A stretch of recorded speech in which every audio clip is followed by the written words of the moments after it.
Dr. Narula is going to talk to us about latest development in non-invasive coronary CT angiography. Dr. Narula, well known to everyone in this room, is a professor of medicine at Mount Sinai School of Medicine, where he holds an endowed chair and where he is the associate dean for global health. We're very fortunate to have Dr. Narula here to talk with us. Jagat. Thank you, Dan. Honored to be here.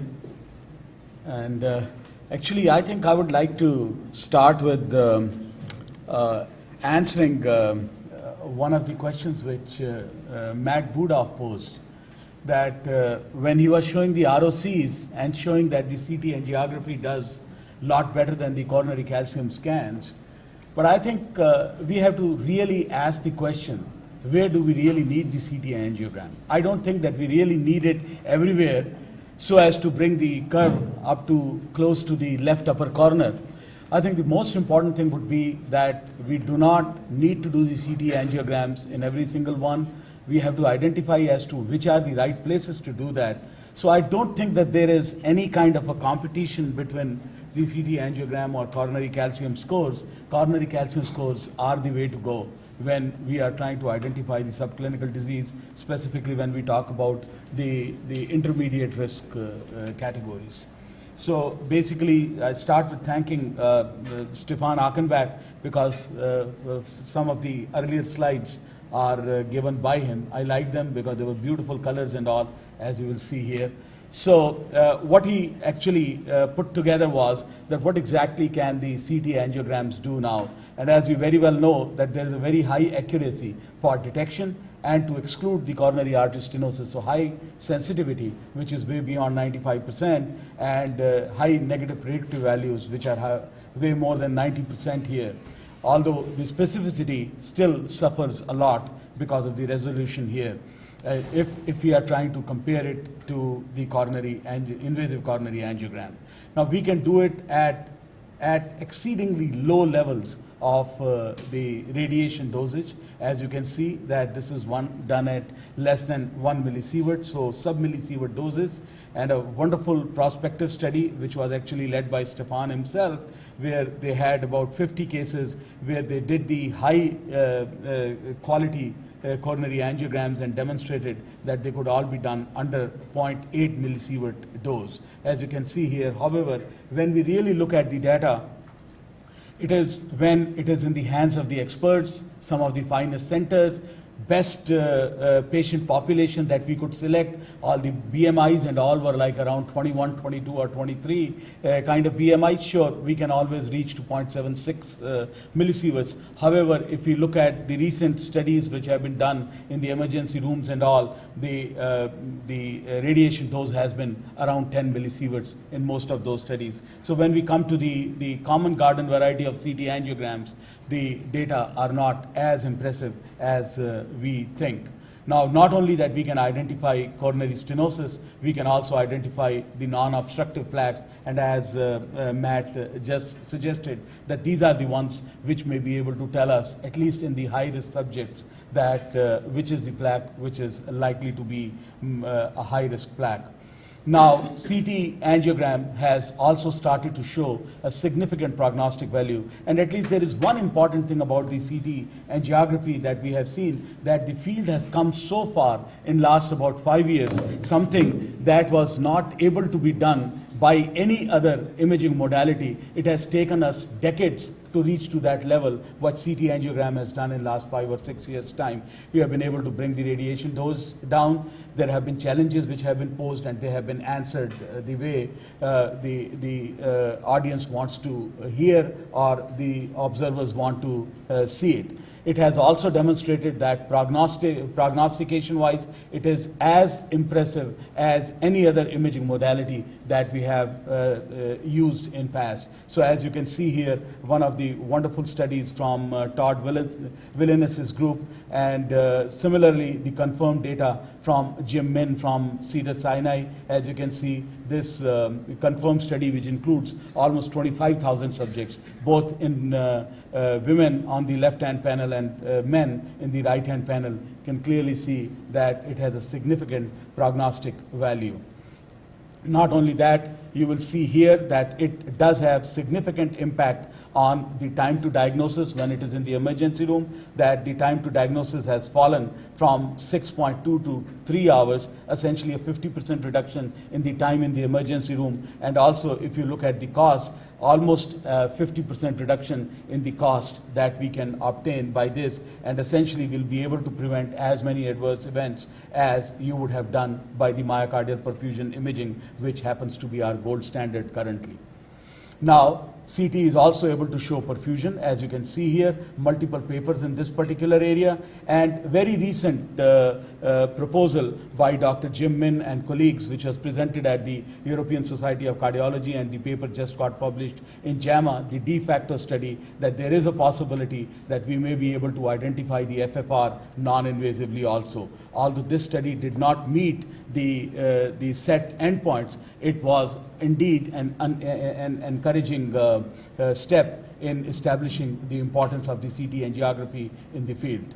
Now, when we start to look at the plaques which are likely to be the high-risk plaque, so this was one of the earliest studies back in 2007 when we were working together. Motoyama was a fellow with me for about 2 years, and we did some significant analysis of the work that was being done in Japan at that time. And as you can see here, that some of these subjects which have had their CT angiograms at the time of their acute coronary events, they came with the intermediate risk or low risk, so that the CT angiogram could be done before the invasive coronary angiogram and percutaneous interventions. As you can see here in this particular subject, 57 years old male who had had unstable angina, you can clearly see that there are some distinct characteristics of the plaque. As you can see in this area, that there is a significant positive remodeling of the plaque. As you can see, the luminal stenosis is only about 50% here,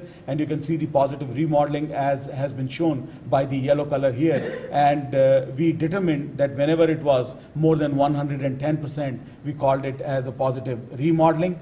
Then there were areas where there was low attenuation plaque, as you can see here with the red color. So there are significantly large necrotic core that you can see all across the plaque, and such plaques we called as two-feature positive plaques, are the plaques that had positive remodeling as well as the low attenuation plaques.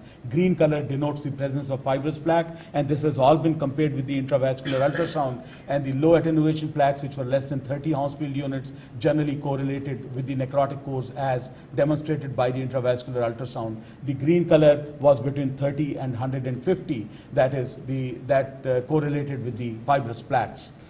So if you see here, the CT angiography, when it characterizes the plaques which are associated with the acute coronary syndromes, as you can see here, that the soft plaque, as seen as the second one here, it was significantly higher when the plaques were associated with acute coronary syndromes, positive remodeling also. Fibrous plaque was equally present, as you would expect, and the spotty calcification was again characteristic of an acute coronary event. On the other hand, whenever there were larger calcific plates, they were almost always associated with the stable plaques. Now, as you can see here, when you look at the diagnostic accuracy of various of these features, the positive remodeling shows us the sensitivity of approximately 90% of being associated with the culprit plaque, and the specificity of approximately 85%. The presence of the low attenuation plaque, it gives us a positive predictive value and specificity of more than 90%. However, the sensitivity was low. Essentially, if you change the levels of the low attenuation plaque, as has been done by Stefan Achenbach, that if you look at the 50 Hounsfield units, basically the sensitivity goes up for such plaques, however the specificity suffers. So essentially it is where you would like to put the bar at. Then the spotty calcification, again the diagnostic accuracy approximately 70%. However, there were two important things here, that if none of these features were present, the negative predictive value was close to about 100%. And when all of them were present, there was the positive predictive value of approximately 95%, suggesting thereby that this is an important way of identifying the plaques which are likely to be high-risk plaques. Now, the important thing would be that if we have all these features in a plaque, but the acute event has still not occurred, can we consider them as the high-risk plaques? So, to look at that, one of the most inspirational cases here, as you can see, this is again a 57 years old male who comes to the emergency room early in the morning with some significant chest pressure. He is known to be hypertensive. Blood pressure at that time was 175/100, and the electrocardiogram, as you can see here, was normal. The CT angiogram was performed, and as you can see here, the CT angiogram shows the same features, that you have got a significant positive remodeling, you have got a low attenuation plaque, less than 30 Hounsfield units here, which has been shown here in the pseudo colorization. Red color is the area of the low attenuation plaques. The blue color is clearly showing the positive remodeling. So there is a huge plaque which shows both the features being present. However, the electrocardiogram and the biochemical profile ruled out the acute event. And as you can see here, that this particular lesion is just proximal to the first septal branch here. The patient arrives 6 months later. He was discharged home with the statins and increased antihypertensives, and he came back after 6 months, and this time there was no doubt, as you can see here in the electrocardiogram. But most importantly, you would see that this is the first septal branch here, and the lesion that gave way was the one that you had considered to be vulnerable to rupture. And as you would know that in these cases, there is a gradual increase in the plaque size over a period of time. And this is the data that we are finding now, both in our pathological specimens, as well as, which is very clear from two of the recent studies, one which was a post hoc analysis by Dr. Rob Walensky of the NIH registry, where they demonstrated that the non-culprit plaques, which eventually developed acute coronary event over the next year, these plaques were approximately 32% occlusive to start with, and turned out to be 65% occlusive at the time of the episode.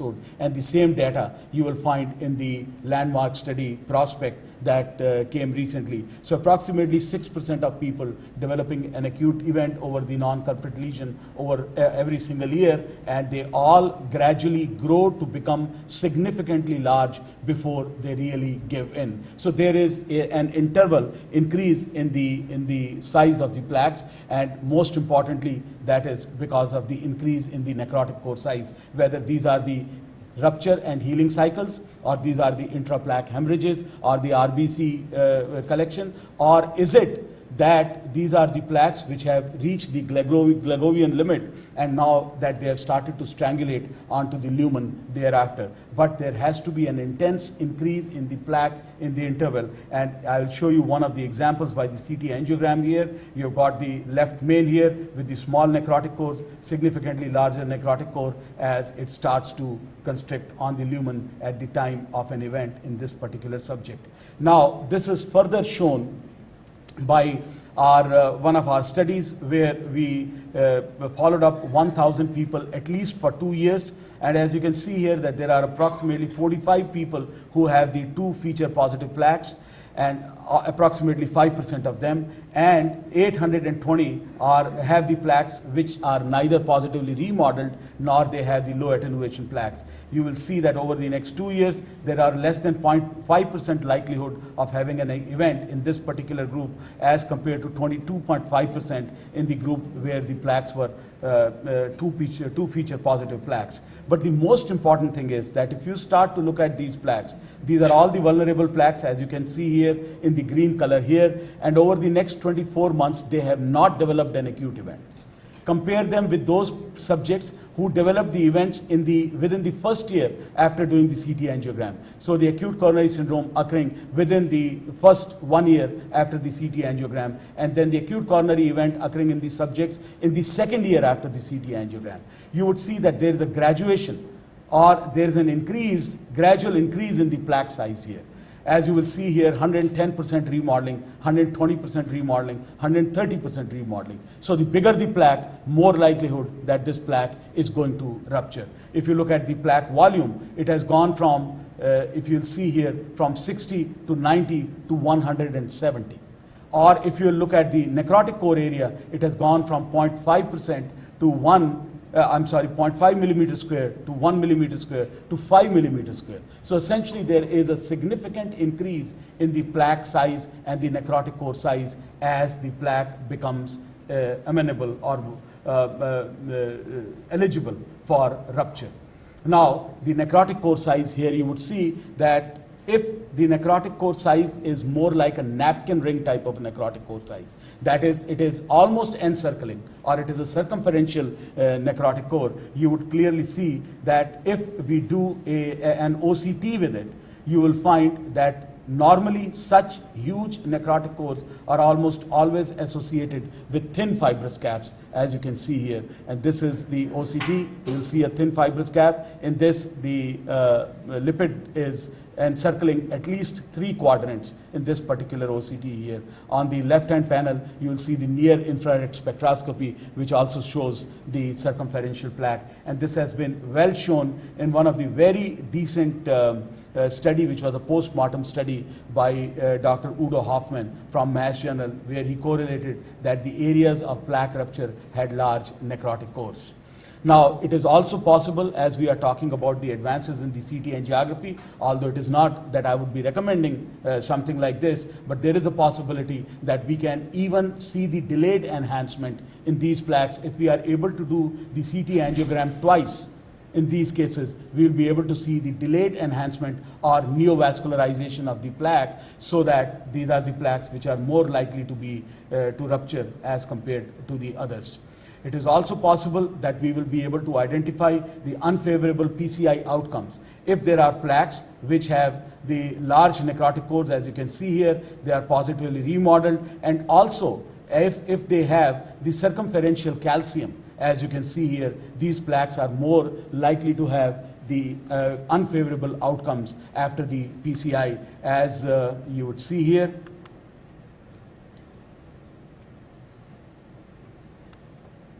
Movies are not showing, but just wanted to show that in this person, after the PCI, there was a significant slow flow in this particular case, which was not possible to be brought back. And as you can see here, that there is a comparison of 40 cases with about 60 cases of the done at the same time when there was no slow flow. You can clearly see there is a difference in the positive remodeling, Hounsfield unit densities here, as well as the presence of peripheral calcium. And when we go with the logistic regression, multivariable logistic regression, you'll see that the strongest predictor was the presence of the calcium in the periphery, and the hazard ratio was approximately 56, suggesting thereby that we may be able to identify such cases before they go for the elective interventions.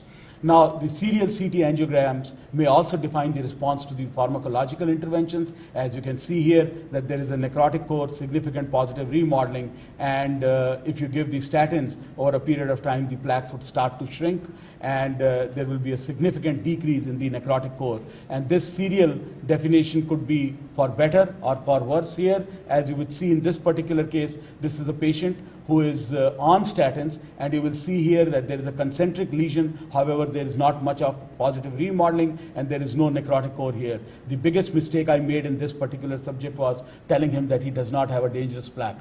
So he went home and he stopped his statins. And see what happens after he stops his statins. No wonder here the total cholesterol from 207 jumps to 364. He develops necrotic cores. He starts to develop positive remodeling. Now, there is also a possibility that we may be able to identify the inflammation in addition to the CT angiogram. If we are able to do the FDGs, we probably might be able to demonstrate some of the areas of inflammation in these cases. A very elegant study from Dr. Ahmed Tawakkol's group from Mass General. And here are the stents which have been placed for the stable disease here, and you'll see that there is no uptake of FDG. There is another proposal by Zahi Fayyad's group that we can use the iodine carrying nanoparticles here, and these nanoparticles are likely to be ingested by the macrophages. So basically, if you are able to do 2 scans, and again, not recommended here because of the radiation burden, you will first be able to do the luminal angiogram here, as you can see here, and after 2 hours, when you expect all these nanoparticles to be taken up by the macrophages, you'll be able to demonstrate the nano-targeting or molecular targeting in these cases. So last couple of slides just to talk about, we can do a lot with the CT angiograms, but what all we cannot do with the CT angiograms, and we need to know the limitations here. The first and the foremost is that the fibrous intimal thickening that we see and the pathological intimal thickening that we see, it basically progresses over as the thin cap fibroatheroma or thick cap fibroatheroma. And would we be able to identify these cases by doing the CT angiograms, or would we be able to predict who are the cases which are going to develop a thin cap fibroatheroma? I don't think it is possible by any imaging modality at this point in time. Also, plaque erosion contributes about 1/3 to 1/4 of the plaques for the acute coronary events, and there is no way that at this point we can identify these erosions by any non-invasive means. So that is our second problem. And as you can see here, that this is the plaque erosion which is occurring, and in such cases identification of the disease has significant importance, because if I do the thrombus aspiration, I think most likely if there is no plaque rupture and there is no significant plaque, I think these cases can be left alone without any intervention in such cases, and the non-invasive assessment of such cases is important. And finally, the calcific nodules, which also contributes about 5% of the cases to the acute coronary syndromes. In these cases, generally there is a significant breakage or friability of these calcific plates, some of them which may rupture through the fibrous cap and may become the nidus for the thrombus formation. There is no way that we can identify by the current CT angiography technology. Thank you.